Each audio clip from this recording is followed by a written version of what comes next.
Ελάτε να κάνουμε κάτι διαφορετικό.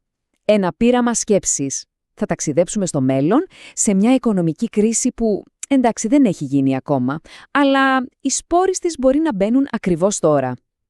Αυτή είναι λοιπόν η ιστορία της σπήρας του εκτοπισμού της νοημοσύνης. Και βρισκόμαστε Ιούνιος του 2028. Μόλις βγήκαν τα νούμερα, ανεργία στο 10,2%. Ένα ποσοστό που είναι απλά σοκαριστικό. Μιλάμε για μια οικονομία σε βαθιά, μα πάρα πολύ βαθιά, κρίση. Και αν νομίζετε ότι αυτό ήταν το χειρότερο, δεν είναι. Για κοιτάξτε την αγορά. Ο S&P 500, κατρακύλα, έχει χάσει σχεδόν το 40%, συγκεκριμένα 38%, από τα καλά του γύρω του 26%. Εδώ πια δεν μιλάμε απλά για κρίση, η αίσθηση είναι παντού. 2 χρόνια. Αυτό μόνο χρειάστηκε. Σκεφτείτε το. Μόλις 2 χρόνια για να πάμε από μια κατάσταση που όλοι έλεγαν «εντάξει, είναι περιορισμένη, θα περάσει», σε μια οικονομία που απλά δεν αναγνωρίζουμε. Απίστευτη ταχύτητα. Και το ερώτημα που καίει προφανώς είναι ένα. Μα πώς το καλό φτάσαμε ως εδώ? Λοιπόν, αυτό ακριβώς θα κάνουμε τώρα. Θα πιάσουμε το νήμα από την αρχή για να δούμε τι πήγε τόσο στραβά. Πάμε λοιπόν πίσω. Στην αρχή, πού ήταν η σπίθα? Ποιο ήταν το πρώτο ντόμινο που έπεσε και παρέσυρε όλα τα άλλα? Κοιτάξτε πώς εξελίχθηκαν τα πράγματα. Όλα ξεκίνησαν στα τέλη του 25. Η τεχνητή νοημοσύνη που γράφει κώδικα κάνει ένα τεράστιο άλμα. Πάμε καλοκαίρι του 26. Οι μεγάλες εταιρείες το πιάνουν το νόημα και αρχίζουν να τη χρησιμοποιούν για να γλιτώσουν λεφτά από πανάκριβα λογισμικά. Και boom! Τρίτο τρίμηνο του 26, σκάει βόμβα με τη ServiceNow. Τα έσοδα πέφτουν, απολύσεις, το πλήρες πακέτα. Και πριν καλά-καλά το καταλάβουμε, αρχές του 27, αυτοί οι πράκτορες, η τεχνητή νοημοσύνη, είναι πια παντού, ακόμα και στις πιο απλές αγορές μας. Και τι είναι αυτή η TN πρακτόρων, θα πείτε? Λοιπόν, για να το πούμε απλά, δεν είναι ένα πρόγραμμα που του λες τι να κάνει. Του δίνεις έναν στόχο, ας πούμε, βρες μου τις φθηνότερες διακοπές, και αυτό μόνο του φτιάχνει σχέδιο, ψάχνει, κλείνει, πληρώνει, χωρίς να το κρατάς από το χέρι συνέσια. Αυτόνομο. Και θέλετε να δείτε τον αντίκτυπο σε πραγματικούς αριθμούς? Εδώ, η ServiceNow. Κοιτάξτε τη διαφορά. Από 23% αύξηση νέων συμβολέων το 1 τρίμηνο, στο 14% ακριβώς 1 χρόνο μετά. Μιλάμε για ελεύθερη πτώση. Ένα πραγματικό σοκ για ολόκληρη την αγορά. Και ακούστε αυτό. Ένας διευθυντής μεγάλης εταιρείας πάει να ανανέωσει ένα συμβόλαιο για λογισμικό και τι τους λέει? Ή μου κάνετε 30% έξποση ή το φτιάχνω μόνος μου με AI. Και ξέρετε κάτι? Έπιασε. Το ονόμασε μάλιστα καλό αποτέλεσμα. Αυτό ακριβώς συνέβαινε πίσω από τις κλειστές πόρτες. Η διαπραγματευτική δύναμη είχε αλλάξει χέρια. Αλλά το πρόβλημα δεν έμεινε φυσικά μόνο στο λογισμικό.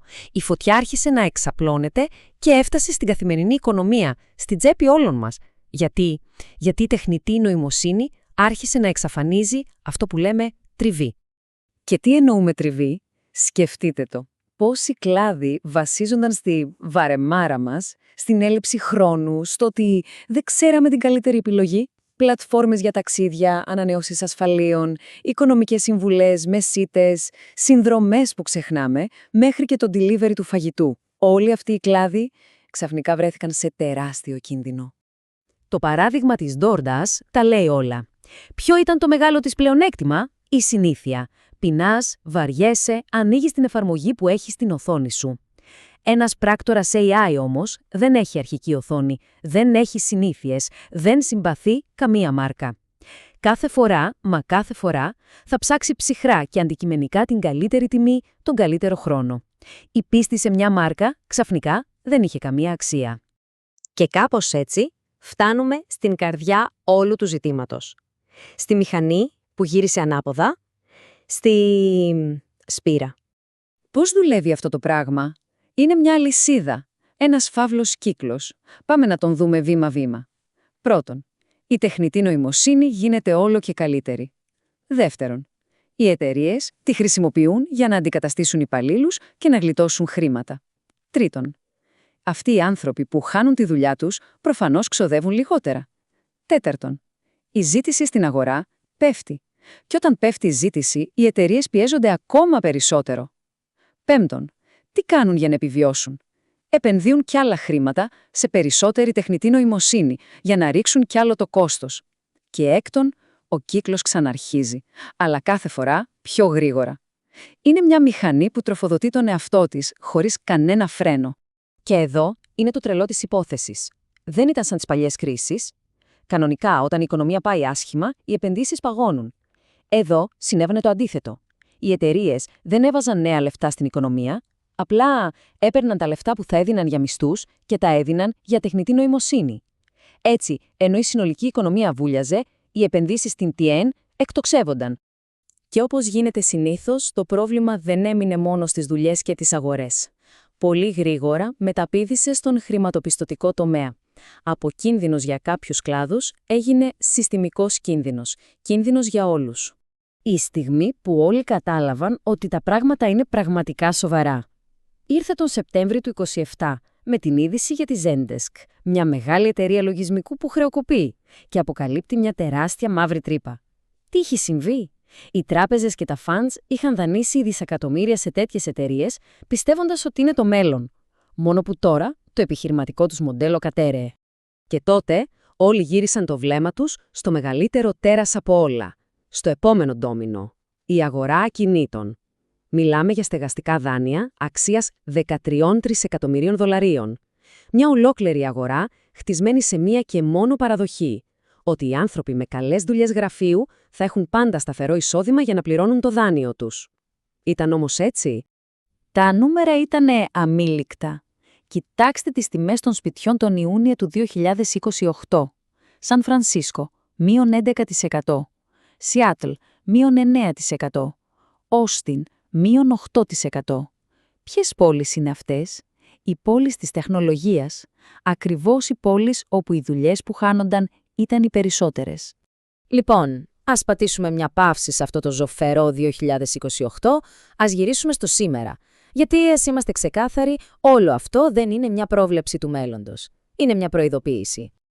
Και η προειδοποίηση αφορά μια αλλαγή τεράστια, θεμελιώδη. Για αιώνες ολόκληρους, όλη μας η οικονομία στηριζόταν σε μια ιδέα, ότι η ανθρώπινη εξυπνάδα είναι κάτι σπάνιο και άρα πολύτιμο. Αυτό τελείωσε. Τώρα έχουμε την νοημοσύνη των μηχανών, που είναι άφθονη και πάμφθινη. Και για να μην υπάρχει καμία παρεξήγηση, ας το πούμε άλλη μια φορά. Όλο αυτό το σενάριο είναι ένα πείραμα σκέψης. Δεν είμαστε στον Ιούνιο του 2028. Είμαστε στο σήμερα. Αυτή η αρνητική κύκλη, αυτή η σπήρα, δεν έχει ξεκινήσει ακόμα. Υπάρχει ακόμα χρόνος. Όπως έλεγαν παλιά οι ανθρακορίχοι, το καναρίνι είναι ακόμα ζωντανό. Το σήμα κινδύνου δεν έχει ηχήσει. Ακόμα. Και αυτό μας αφήνει με ένα τελευταίο ερώτημα, ίσως το πιο σημαντικό απ' όλα. Καθώς βλέπουμε την τεχνητή νοημοσύνη να τρέχει με ηλιγιώδεις ρυθμούς, πόσα από αυτά που θεωρούμε δεδομένα για τον κόσμο μας, για την οικονομία, για τις δουλειές μας, είναι χτισμένα πάνω σε θεμέλια που μπορεί απλά να μην αντέξουν την επόμενη δεκαετία?